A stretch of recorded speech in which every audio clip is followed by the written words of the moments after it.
ایک تو اللہ سے یہ بھی مانگنا ہوگا، اے اللہ اپنی رحمت ہم پر ڈھانپ دے، ہم گناہ نہ کریں، اور اگر گناہ ہو جائے تو ہمیں توبہ کی بھی توفیق عطا فرما دے۔ توبہ کی بھی توفیق یہ بہت ضروری ہے۔ انسان ہے، گناہ ہو جاتا ہے اور آدمی کے اندر احساس پیدا ہو جائے۔ آج کل کا تو ماحول بھی ایسا بن گیا ہے، گناہ ہو گیا تو کیا تھا، مکھی تھی اڑا دی،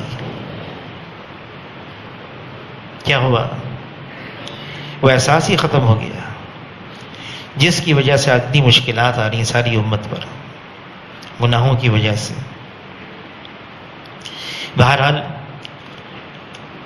علی رضی اللہ تعالیٰ عنہ فرماتے ہیں، میں نے ایک ایسے سچے سے یہ بات سنی ہے جو سچوں کے بھی سچے ہیں۔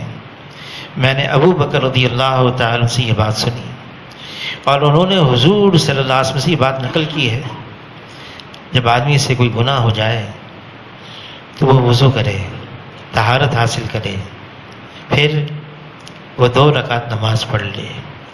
فرمایا یہ 2 رکعت نماز اس کا پڑھنا اس کے گناہوں کو مٹا دے گا، دھو دے گا، یہاں تک کہ اس کے مضر اثرات کو بھی ختم کر دے گا۔